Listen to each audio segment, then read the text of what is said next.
Paham ya? Jadi makanya hukum wangen, mana ternyata wong alim ora iso omong. Kulo sering takoki.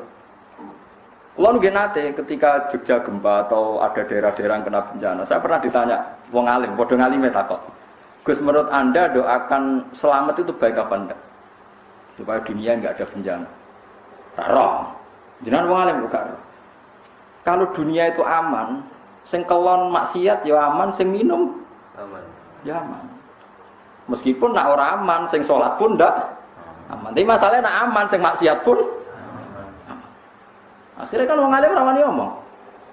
Ya juga Gusti nderek mawon kan mergo mugi-mugi kampung niki gemah ripah Allah jinawi, rezeki gampang ngene-ngene. Rezeki gampang nganggo nakal ya juga aktivitas nakal, sing saleh juga aktivitas. Mosok kabeh donga semoga rezeki gampang kangge tiyang-tiyang saleh sing mboten saleh. Kangelan kan yo sing muni amin bingung iki maksudnya piye. Kan ora jelas. Makanya ketika Syekh Abdul Qadir Imam Ghazali yang dikatakan halal itu Anda saat transaksi melakukan sesuatu yang halal. Di luar itu Anda sudah tidak dimintai tanggung jawab. Karena kalau dimintai tanggung jawab, wong rentalan mobil bogo demenan apa mboten? Ngapunten lho. Wedi digo ya haram tenan nek digo. Tapi wis wong akad-akatan kaya mergawe ya wis. Lah nek ngono sak donya ya haram kabeh. Nyo pesawat digo kaji. Wong kok nyugeno Boeing, nek Amerika suwe Boeing sugih digo kekayaan militer sugih digo rusak Islam. Boikot pajak Amerika. Wis haram kabeh sak donya. Kaji pun haram. Mergo kaji nganggo pesawat Amerika nyugeno Amerika. Nah Amerika sugih digo ora ono sing halal, nang mbantem ngono ora ono sing halal. Tidak usah berlebihan gitu. Kalau transaksi yang kamu hadapi halal, maka akan menjadi halal. Kalau tidak, ya tidak. Allah tidak menuntut di luar itu. Yang jauh-jauh di luar itu Allah tidak nopo, tidak nuntut. Itu disebut fal halalu halalu hukmin la halalu ainin. Yang dikatakan halal itu kalau menurut Allah halal ya halal. Kalau Allah menurut haram ya haram. Kamu tidak usah nuntut di luar itu. Nah sekarang orang-orang fikih itu ada pertanyaan begini. Ini banyak radiangil. Ada koruptor, misalnya Zaid koruptor, terus ngasih uang saya 1 miliar. Saya tahu kalau uang itu korupsi. Kalau ini tidak dalam konteks Indonesia contoh umum, rasa tersinggung gitu di KPK. Kalau saya kembalikan ke negara yang nggak jelas fungsinya, misalnya kalau dipakai masjid nanti masjid utang jasa sampai koruptor. Misalnya, kalau dalam fikih Islam cara pandang tidak seperti itu. Uang 1 miliar yang penting kamu sita. Karena kalau dikembalikan orang fasik akan dipakai kekuatan fasik. Kalau kamu pakai masjid nanti lembaga agama atau tempat beragama utang jasa sampai koruptor. Gua ono kiai-kiai sing foto seguratan ta jembatan, wong fasik yang nganggung, soleh nganggung, penting masjid ya ora utang, ya ora dinggo sarana napa? Sarana napa? Maksiat. Dalilnya adalah ketika Nabi perang mbek wong kafir, rungokno. Ketika Nabi mbek perang wong kafir, ketika wong kafir kalah, hartanya orang kafir disita apa enggak? Disita. Sekarang sampean saya tanya, hartanya orang kafir itu dari cara haram apa halal rata-rata? Haram. Tapi kalau harta itu dikembalikan karena Nabi orang suci dan sahabat orang baik, sudah jangan makan hartanya orang kafir, balik nawa, yuk dipakai kekuatan kekafiran. Maka target pertama yang penting disita. Nah, makanya ini sirinya kenapa ghanimah halal padahal dari hartanya orang kafir. Karena kalau dikembalikan menjadi kekuatan apa orang? Nah sekarang kalau perempuan ini Mustafa tertarik. Ya dalam hukum perang dulu loh ya, ada sekarang. Dulu perang itu kan yang Nabi mesti benarnya, orang kafir mesti salahnya. Kalau sekarang perang kan nggak jelas, pemimpinnya ora jelas benernya. Paham ya? Misalnya ada orang kafir perang. Mulai dulu perangnya bawa perempuan karena sebagian aktivitasnya memang harus perempuan, mungkin yang ngatur obat, yang ngatur pernak-pernik. Itu kalau perang kafir kalah, perempuan ini jadi amat nih. Dan halal dikeloni, misalnya dikeloni Mustafa ya oleh. Asal bagiannya loh, harus ditentukan oleh imam. Sing elek bagian Mustafa, sing karena pembagian oleh imam ini bimanzilatil akdi sama dengan akad. Memang itu seperti itu aturan Al-Quran.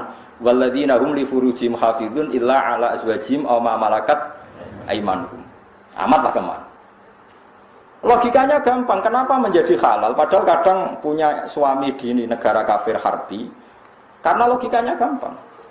Kamu merasa jijik ngeloni orang amat. Misalnya Mustafa, biasa iktikaf, biasanya masjid kok ngeloni nopo? Amat. Mboten Gus niki mboten nyaman kalau kok ngeloni tiang kafir. Amat kalau balik mawon ning wong kafir. Nanti amat ini ketika kembali wong kafir, dikeloni wong kafir, maka akan mereproduksi tiang kafir. Jadi dari orang kafir kosong menjadi dua, anak-anak loro, anak-anak limo kok dia anak limo kabeh selawe.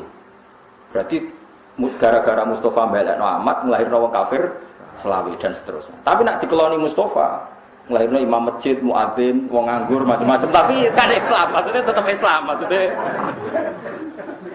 yo tetap nganggur maksudnya, tapi Islam.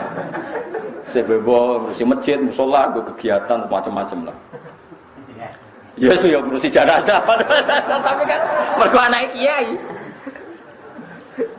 Sehingga ketika orang kafir menuduh, kenapa sahabat itu hipersek? Karena kalau perang menang, perempuan kafir dipakai amat.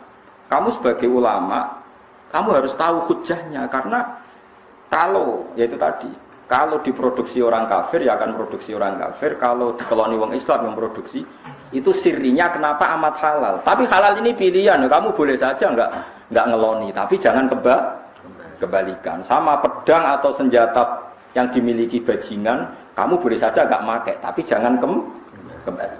Karena kalau kamu kembalikan dipakai kekuatan kefasikan bajingan. Wahakata dan seterusnya. Makanya dibutuhkan ulama untuk menjelaskan hikmah-hikmah hukum nopo Islam. Meskipun misalnya kayak sekarang kamu tidak wayo, ya kamu harus tahu seperti itu. Misalnya taruh saja gini, ada satu kampung yang non muslim 500, yang muslim 500. Ini hukum demokratis saja. Ini rumah notenan, ben para pangeran ini. Ada satu kampung, misalnya Bedugan sini ya, yang 500 non muslim, yang 500 muslim. Tidak hukum demokrasi, tidak usah pakai hukum perang. Kemudian yang orang kafir 500 itu atau orang fasik atau apa saja yang tidak soleh, bojone papat kabeh. Atau anaknya bojone sitok tapi anaknya akeh-akeh. Taruh saja misalnya bojone sitok tapi anaknya 10. Berarti 500 kali 10 piro, Mas? Gak iso mesti matematika den. Piro Kang 500 kali 10? 5.000. 5.000. Sing wong soleh duwe bojo mok sitok, anake mok loro. Piro? 1.000. Ini andekan nanti pilkades pakai demokratis yang menang gara-gara mayoritas ning perapatan yo kafir, ning dalan-dalan yo kafir karena apa? Mayoritas. Di sini dalam konteks seperti ini orang Islam wajib di anak akeh, kafir haram. Haram tenan dalam konteks yang gambarannya seperti ini. Makanya Nabi ngendikan angkihul waludal wadud fa inni mubahin bikumul umam. Cung kena nikah boleh cawe wedok sing anake waki. Karena dalam konteks ini kompetisinya mau ndak mau akeh-akehan anak. Janding anak walian. Sing wong Islam anake 10, sing wong kafir anake loro. Ning perapatan ya wong Islam, ning ratan wong Islam, sing nganggur ya Islam, sing warung idul ya. Sehingga kok ning warung itu dibagi wong Islam. Harus saja sing wong kafir ning warung iku loro, sing wong Islam 10. Akhirnya mau selawat ya tenang, ben iki men masjid, ben iki ben ngaji, tenang ae. Tapi nak walian, sing kafir 20, sing Islam loro, apa ning ndi? Kadose badhe mriko. Bingung. Di sini kenapa Nabi itu kadang unik mengatakan, "Cung kena anak sing." Lah saiki wong ora ndelok asal usul hukum negara wis Islam, kabeh anake tetep akeh lah. Akhirnya pengangguran akeh kan. Lah iku jenenge wong sing ra ro usul fikih, wis ngajine wis ora nganggo usul. Jadi nak usul fikih konteksnya seperti itu, cara pandangnya seperti itu. Mulane adinu aklun waladina liman la aklala. Sugih nggih ngoten padha. Kowe kudu wajib sugih, bandingannya seperti itu. Ada non muslim 500, wong Islam 500. Sing iki sugih, non muslim sugih. Wong Islam buruh, akhirnya jam salatnya enggak boleh nih. Tapi nak walian sing sugih Islam wajib salat. Sing ra salat ora untuk pekerjaan kan bingung. Jadi makanya di sini ini kadang-kadang Islam itu memperlihatkan sebagian hukum Islam itu dinalar, itu mau. Kenapa harta rampasannya orang kafir menjadi halal? Bukan karena ainnya menjadi halal, tetap sangka dunia orang kafir itu haram. Masalahnya kalau dipakai mereka lebih buruk, maka Allah menghalalkan untuk dipakai orang Islam dalam konteks perang, maksudnya rampasan perang. Terus ke nyolong saiki mboten angsot to. Itu tidak fair karena mendapatkannya. Lah saiki nggih sami. Dunyane Fir'aun sing dipangan Nabi Musa. Nah sing dipangan Nabi Musa yo halal karena nanti fungsinya menjadi ibadah. Sing dipangan Fir'aun yo haram mergo fungsine dadi kurang ajar. Wagala. Paham gitu terus. Sama rasa janggal kenapa ada apa tadi? Napa jenenge harta rampasan terus wonten amat. Ibu bojo akeh nggih ngoten sami mawon logikane. Kalau ada 4 perempuan dibina orang soleh, berarti Anda membina orang lebih banyak. Bina 1 saja baik, apalagi bina 4. Asal mampu loh. Karena tadi kalau bandingannya 4 perempuan dipimpin orang tidak soleh, berarti ada masalisasi orang tidak soleh. Nah dibina orang soleh, berarti ada masalisasi orang soleh. Tapi syaratnya aja tambah sitok ujul. Sito lah, nah itu rasido papat kan. Tapi secara akal kita tetap tahu kenapa pernah boleh poligami dan sampai sekarang boleh. Soal rawani nglakoni ora usah masalah, itu urusan masing-masing. Tapi tahu logikanya, nggih tahu. Lah hikmah tahu logikanya gak janggal baik kanjeng Nabi Muhammad sallallahu alaihi wasallam. Kita sebagai ulama hanya punya kepentingan satu, orang itu tidak janggal dengan nabinya. Kalau bolak-balik matur teng ngaji teng mriki, saya masih ingat betul. Dulu ketika A'agim poligami dan akhirnya jatuh, itu sebetulnya enggak masalah karena hanya seorang A'agim, itu urusan beliau, enggak masalah urusan masing-masing. Yang menjadi masalah kemudian ada satu media nasional yang terus menyorot tentang jeleknya dan enggak menyebut A'agim lagi. Poligami itu buruk, bukti hiperseks, menterlantarkan istri pertama, digugat, semua penulis begitu. Nah itu terselip supaya orang janggal dengan poligami. Nah janggal be poligami, ben janggal be Nabi Muhammad sallallahu alaihi wasallam. Ini yang kita anti. Sebenarnya kalau orang janggal sama hakim pribadi, janggal sama saya, janggal sama Mustafa itu enggak apa-apa.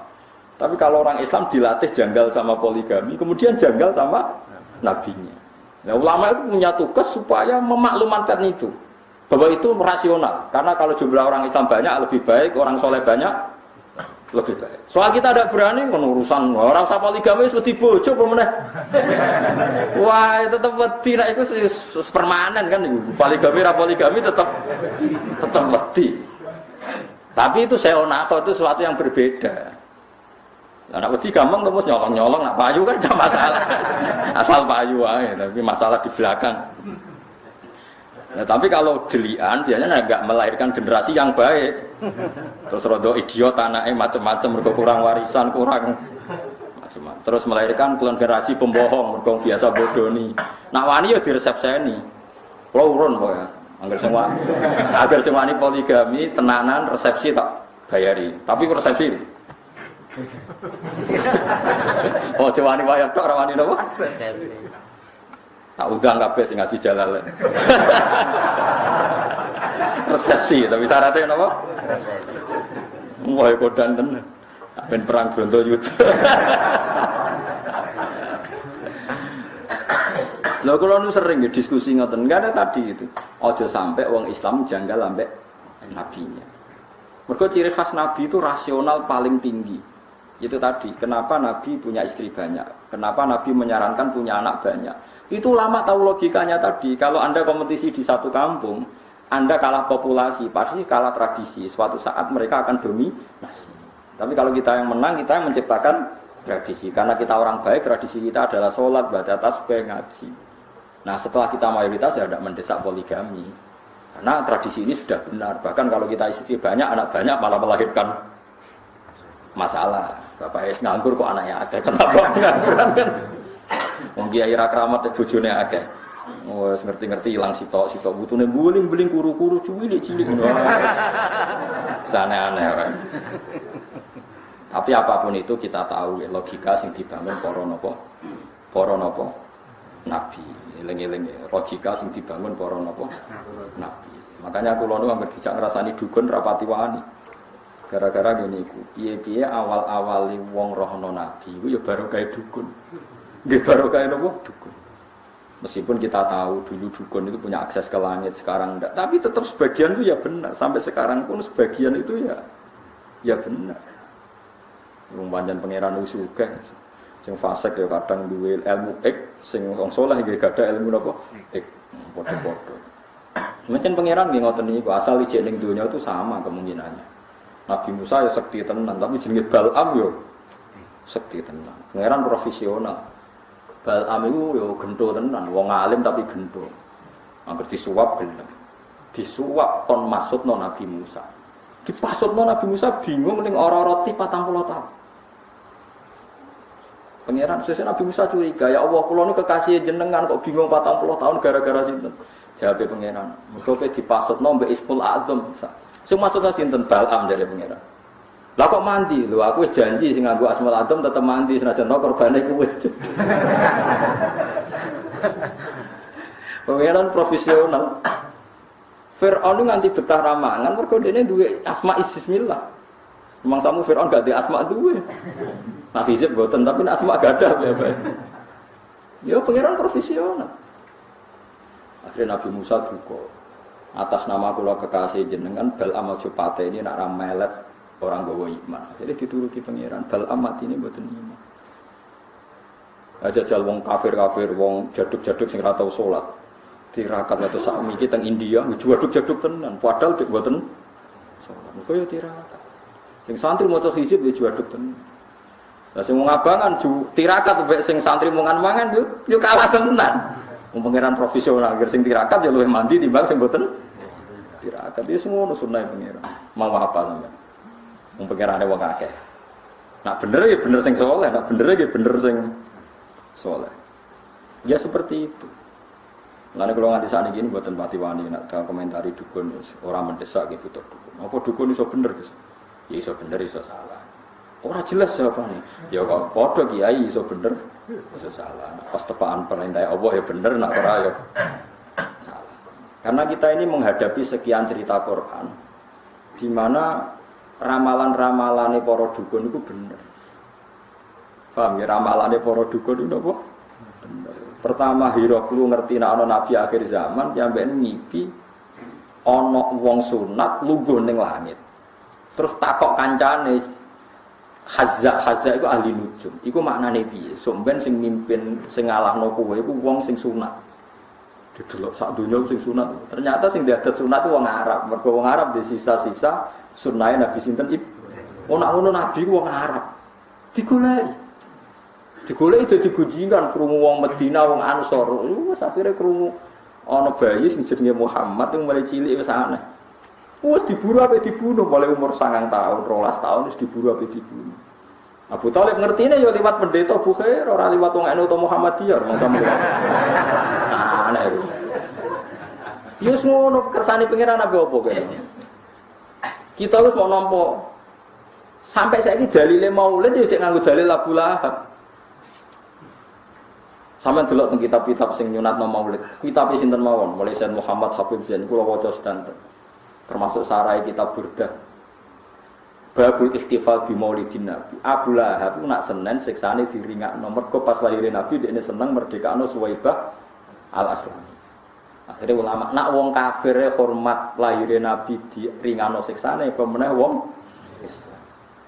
Tapi hormat lah, kemudian hormat itu wong nafsiri macam-macam. Sing mubalek kudu pengajian ngundang aku, nak orang maulidan. Iku sing mulai subjektif, iki sing mulai. Nak cara aku ya ora ngono, ciri khas hormat iku urun, ora diuruni, urun dhewe hormat. Kupen hormat kok wong liya kon urunan dekne sing pidato terus entuk semulai. Lah iku dekne bathi nak niku mboten jelas niku. Dadi cara kula yo terserah caranya masing-masing, sing penting mbuktekno nak sen. Nak cara iku subjektif, ya cara iku subjektif. Orang punya caranya sendiri-sendiri. Ya wonten macam-macam. Tapi apapun itu, saya digo dalil gini. Dia masuk akal. Mesti lahirin Nabi wa alamat apik, masuk rati sambut. Ngaji Nabi tapi ya lucu. Kayak wong hebat lah ya lucu. Nate cerita ngeten niku lho paling tak kenang tenan. Nak Nabi niku cerdas tenan. Sahabat-sahabat itu gak pernah terlintas.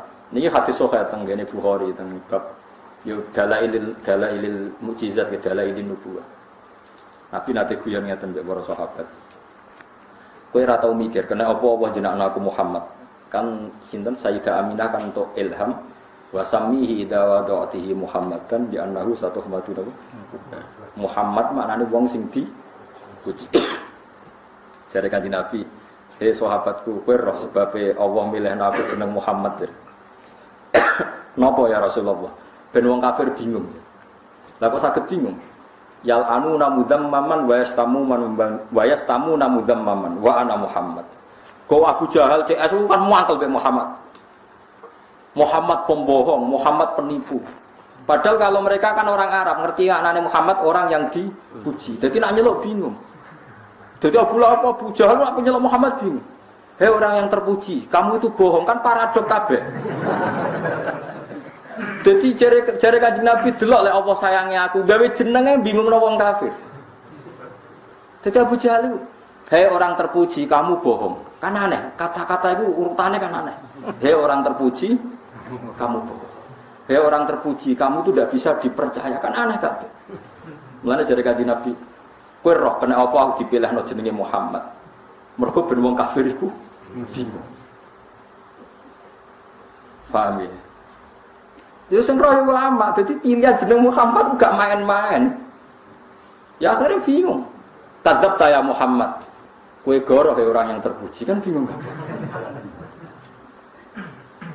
Jadi semuanya harus didesain sedemikian rupa oleh pangeran.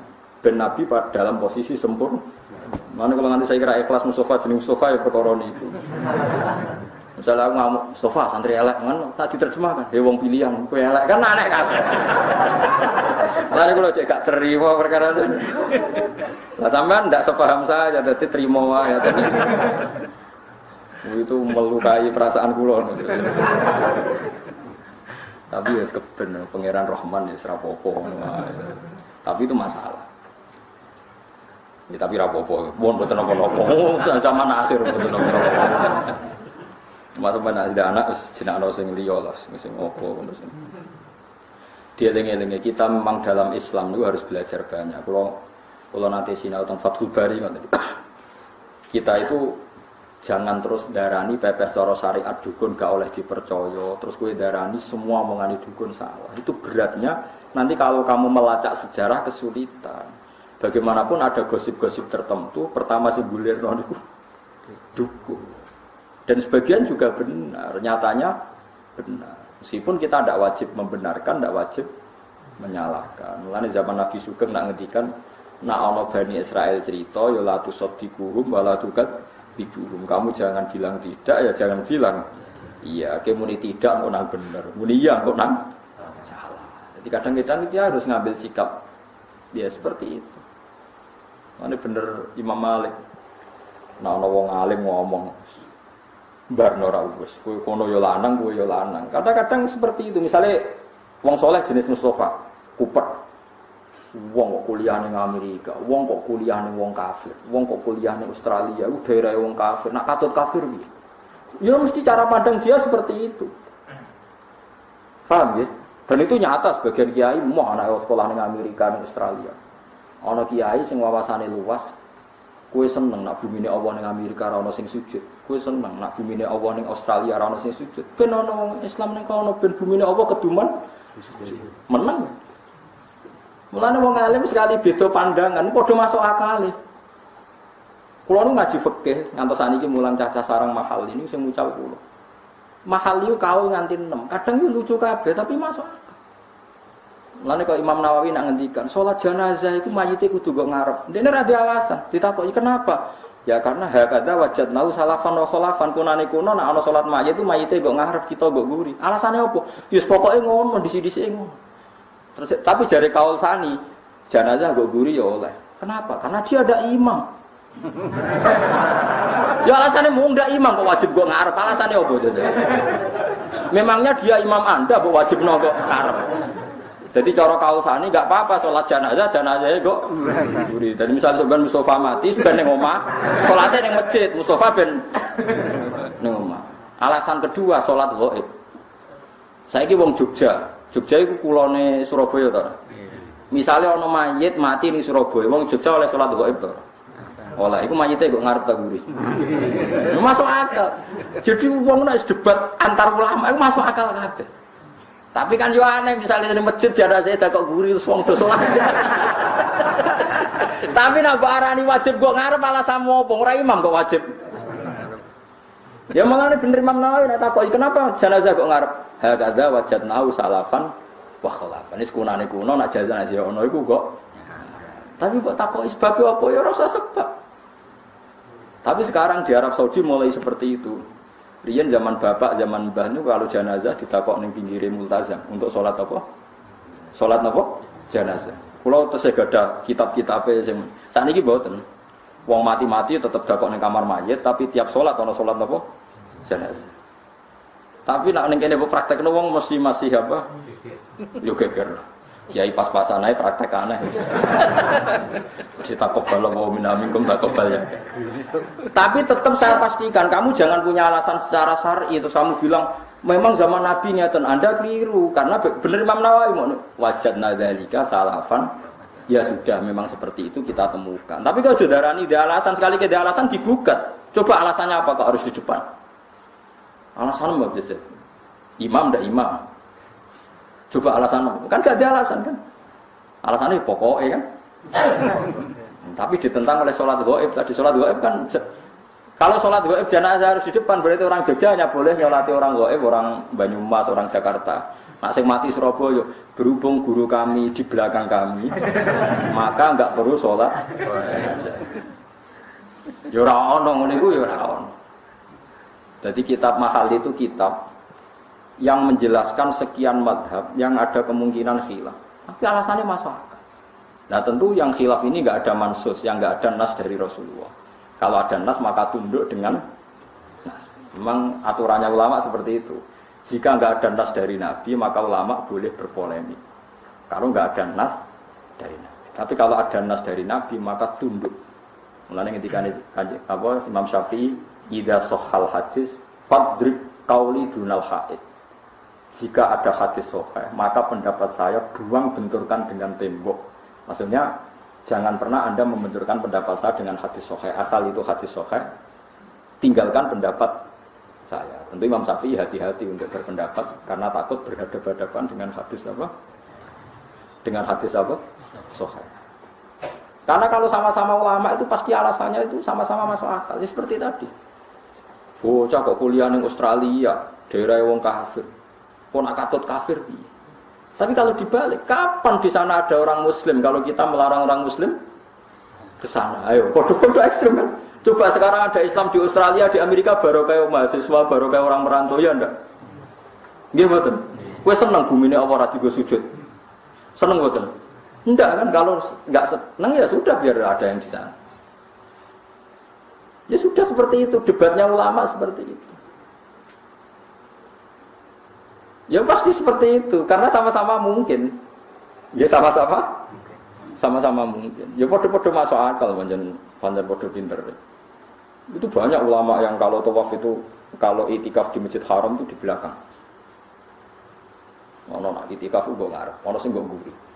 Sing sitok Abdul para Ka'bah, mergo nggon mustajab. Sing ulama sing nggo nguri malas akal. Aku iku isin awakku sing akeh dosane iku para Ka'bah. Nah, aku ora izin yo tenang ae. Repot. Dadi ana wali mergo nak salat ora tau ning jero masjid. Dia diangkat wali itu karena salat enggak pernah di dalam masjid. Tapi aja tiru. Ketika ditanya, "Lima dalatat khulus masjid?" Inni astahi min rabbi ayatalat tahal masjid bidzambi. Aku izin mbek pangeran nak tempat sing suci iku kena dosa aku. Dene kowe wong ndablek yo tenang ae. Piye gitu. Masuk akal. Mulane aku itikaf ning arep lha ning guri ta. Ning arep yo anut wali, ning guri yo anut wali. Wong kadung pinter dadi. Kadung pinter mas ning arep yo di alasan ning guri. Lah nek kowe ora perlu alasan wis wong penak malah wong bodho mergo ora ana alasan pangeran maklumi swarga ngono.